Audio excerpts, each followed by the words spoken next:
It's all a blur because my memories have been so very altered by the amount of sleeping pills I have consumed during my lifetime. There are things I would love to remember, but simply cannot.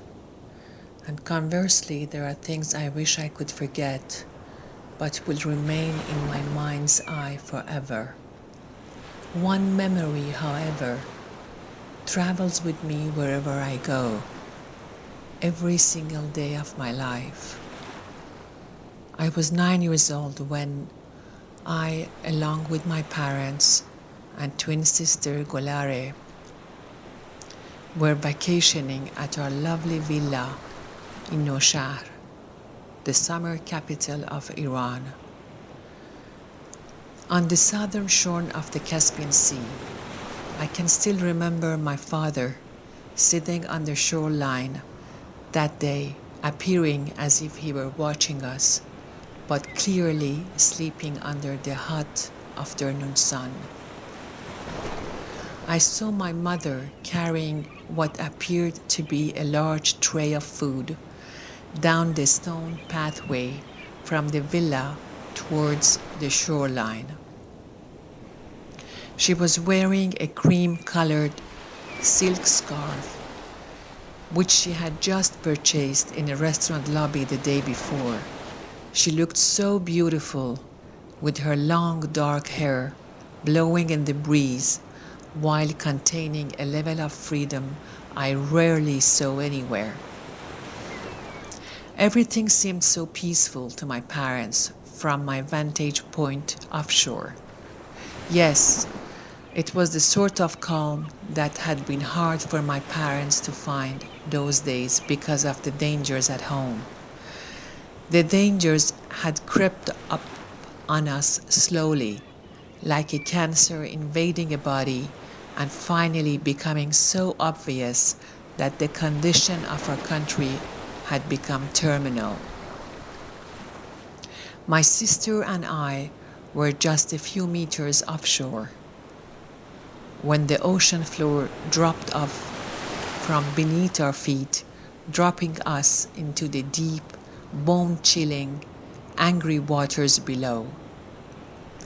The world of the sea moved us around as if we were suspended in time. I remember vividly seeing a huge school of starfish being battered against the rocks by the same force of water, and I thought the sight to be quite odd. Even though we were so close to the shoreline, we might as well have been on a different planet. We were now one with the ocean, wrapped around us like a huge blanket of death. I can recall feeling as if we were tiny pieces of fruit suspended in a thick, chilled gelatin desert. Guelara's face was grimacing with pain as a plum of rust-colored fog escaped from her nose and darkened the water around her. We were both being slammed against the unforgiving surface of large, jagged rocks as if we were being punished for some past sin. All I could feel was the tight grip of my sister's hand on mine as I struggled to keep her from being torn away from me. Guelara's grip was like nothing I had experienced before. It was like a connection to my only lifeline. Even though we were both struggling for our lives, our fingers were tightly interlocked. The pressure from my loving sister's hold seemed to bind our souls at the palms of our hands. The dark blue sky above and the distant shoreline flashed in front of my eyes for a split second, and I spotted my father turning his head in the direction of my mother. She was walking towards him with a smile on her face as she carried the tray of food. Our worlds were now completely separate from the safety of the beach, and we were caught in a world of death. We were now on our own, at the complete mercy of the sea, and totally helpless. There was no way our saltwater voices could reach our parents over the roar of the surf. We smashed against the jagged rocks relentlessly, time and time again, in the same company as our neighboring starfish. I felt the warmth of my own blood streaming from my shoulder, followed by white, hot jolts of pain. My sister's face had gone blank as our world swirled away and diminished into an abstract. All reality of our lives changed into a dreamlike vision while our hands remained tightly interconnected. We had lost our strength to protect ourselves against the outside world. The only thing we had left was our genetic link to each other through our fingertips. We were now one person, just as we always had been and will always be. Our minds were suddenly interlocked, just like our long, dark, identical braids of hair.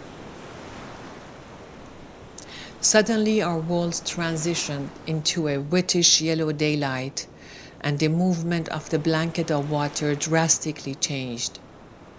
My face was now being pressed against the body of a large, living being of some kind, and I began to lose consciousness.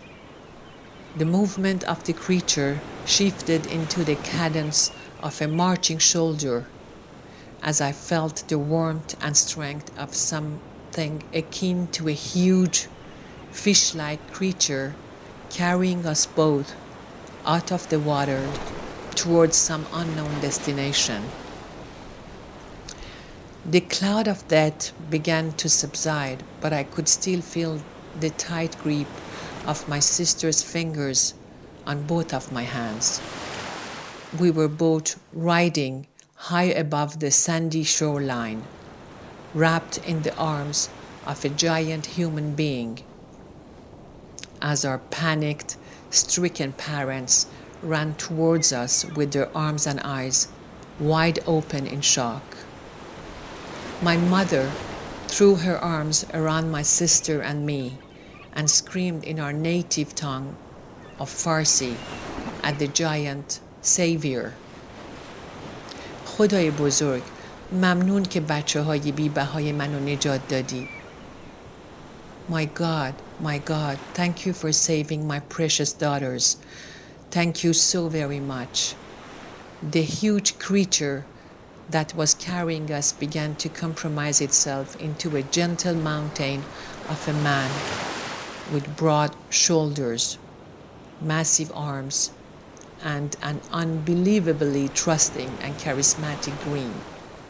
Our bloody and bruised bodies collapsed in exhaustion as the giant delivered our shivering souls to the safety of my parents' beach blanket. My sister and I had escaped death, and we began to realize we were safe once again. God, if there was such a being, decided to spare us for another day. Through it all, even though we were both barely conscious, my sister and I never once let go of each other's hands. It was only until my mother gently spoke to us while parting our fingers beneath the warmth and comfort of a soft blanket under the Persian sun that we felt safe enough to release our hold. بخوابین دخترای گلم. با تمام عشقم محافظ شما هستم. Rest, my beautiful children. Rest, my lovely girls. You are both safe within our loving care. Sleep, my darlings. Sleep, my mother crooned. The vision of that massive man filled my heart with both admiration and trust from the day forward. Might that giant of a man be God himself? I asked myself. I would never forget that powerful but haunting trust of that man's human spirit, powerful energy and beautiful wonderment. I somehow knew from that day forward that I would one day see that giant savior once again. But I never dreamed it would have such a different face. I relived that vision in my dreams every single night, with no aspects of the event exaggerated through embellishment. Only the caring grip of my sister Golare's hands would change as they became stronger and more protective during the difficult years to follow. Golare was so much more to me than my identical twin sister. She was and will always be the deepest part of my soul.